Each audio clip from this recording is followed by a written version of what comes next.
Salamat datang, as they would say in Malaysia, but welcome. We're delighted to have you here today. And our lovely model, Miss Angeline Liu, who's also our Director of Sales and Marketing, is handing out some items from our campaign. Okay. Oh, that was fast. The Kuala Lumpur Convention Centre came off a record year in 2011. We actually had 15% growth. We held over 1,346 events. We had 1.7 million delegates through the centre, and our economic impact for last year was some 657 million ringgit. So a very good year all round. The board were extremely happy. We had our board meeting post audited accounts last week, and the board gave the staff an average of 3.7 months bonus. So everybody's walking around with broad smiles. The centre also had a good year in terms of awards and accolades. We were delighted to be selected the best Congress and Convention Centre in Asia by Business Destination Travel. Also the best Convention and Exhibition Centre by TTG. And also the best use of budget bronze by MEMA, and the brand laureate for country branding 2010-11, and the best MICE venue for 2010 by Masios in Malaysia. Now, as you know, Malaysia is a moderate Islamic country, and the centre is delighted that we've recently been able to secure halal certification, not only with Malay cuisine, but also with Chinese, Western, our cold kitchen, our pastry kitchen, and our butchery section. So it's very important for us, and it's a measure of comfort for all of the people who come to the centre. The centre also is, in trying to be creative, as we always have been, has come up with a new selection of signature offerings. You might remember 10 on call is our 10 meeting rooms up on level 4. We've now extended that to meeting room 301 and our business centre and press conference room, so that we have additional rooms to offer, because it's always oversubscribed. From 3 years ago when we launched it, it came from nothing to a 7 million ringgit a year business now, so that's continuing to grow. As part of our value add, we're offering a snack on arrival, so if you have a meeting or a function at the centre, when your guests arrive, there's a complimentary snack. So it's tea and coffee. If it's a local audience, it'll be mee siam or something like that. If it's a Western audience, it'll be croissants or muffins, depending on the time of day. Our very popular cultural showcase, we've expanded to include henna painting and calligraphy writing. So there's a nice young Indian lass who will paint your hand with henna, or a Chinese chap who will write your name in Chinese characters, as adding to the Royal Selangor School of Hard Knocks, the batik painting, and Dato Leela from the Sri Endon Foundation. We now actually, it's like a handkerchief size painting, and you paint your own batik painting and you take it away with you now. And we have wood carving, basket weaving, the gamelan orchestra. So it's a full taste of the Malaysian culture. As I mentioned, fully halal kitchens, DCPs with a difference. Again, we're value adding it. Further on, I mentioned AV value add packages. So what we're doing is we're taking all the grudge purchases with regard to audio visual, and we are adding them in as part of the package. So things like a laser pointer, additional whiteboards, additional flip charts, a radio microphone, a lapel microphone, an additional lectern, the sorts of things that people hate to have to pay for, we've added in as a value add so that it becomes more of an inclusive package. Our banqueting experience, we're in the process of spending 3 million ringgit on new crockery for our Chinese banquets. So when from next month, when you come to a Chinese banquet, totally new crockery experience, very nicely designed by our award-winning executive chef, Richmond Lim. And for coffee breaks, and we actually stole this idea from Buckingham Palace, instead of having a plate and a cup of saucer for your coffee break, you have a rectangular plate with an indent for your cup, so that you have a spare hand to actually drink your tea and coffee and have something to eat. And there's ample room because, you know, Malaysians don't eat to live, they live to eat, so you have to have plenty of space for the food. And with regard to that, the chef is also valuating the coffee breaks. So at his discretion, he will add ice cream for a coffee break at no cost to you. He will add some Danish pastries, he'll add some muffins. So you'll get your normal 3 items, but chef will add 2 or 3 items at his discretion during the course of your event or conference at the centre. We're also, with our exhibitions loyalty program, we're extending that. Our West Wing Cafe on the ground floor has an indoor-outdoor component.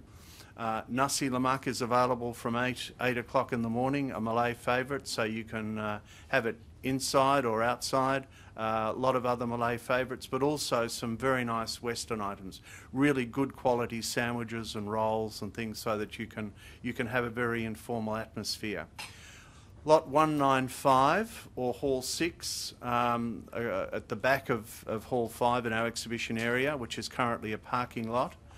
That will have a 2,700 square metre Hocker marquee on it by June, in time for the World Gas Conference, and that will stay in situ until Lot 91, our extension, hopefully is in place in about 3 years' time.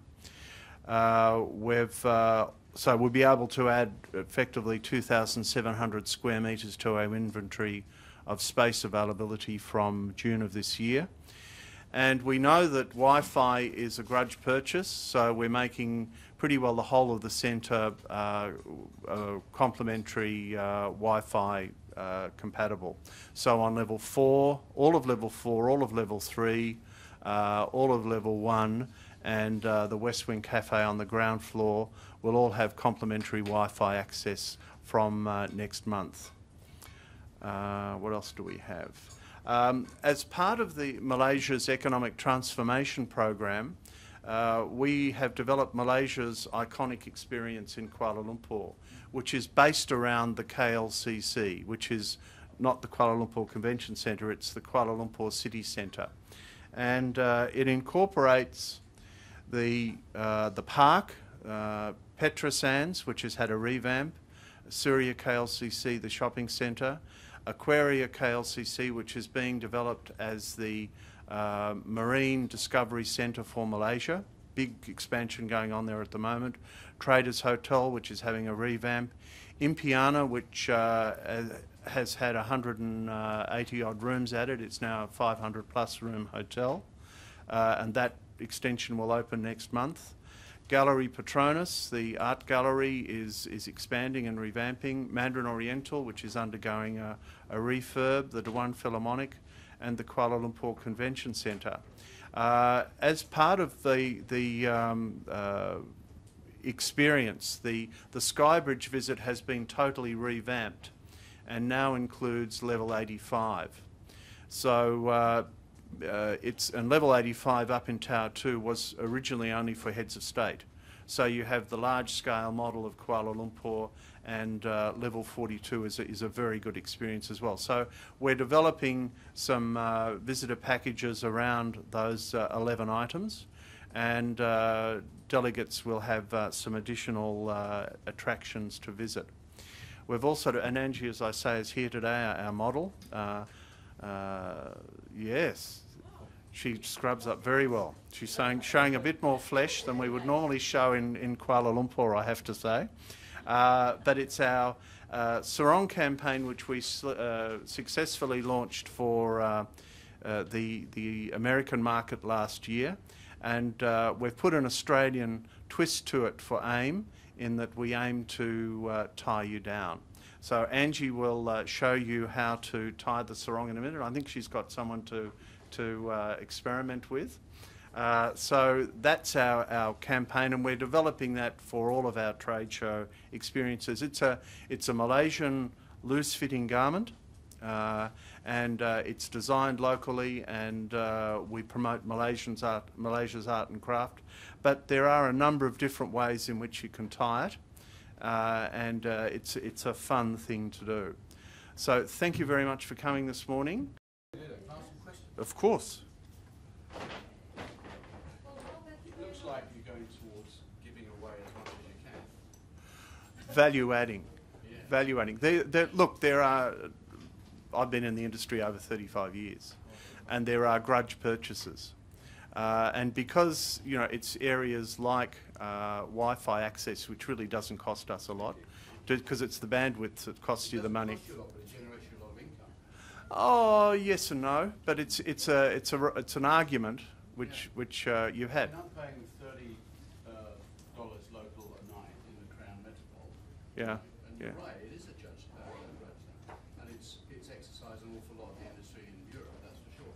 I was just intrigued to see, you know, what's behind this. Is this all about trying to make you the most, you know, cost-attractive venue in Asia? Because it looks like you're going for all about value and price.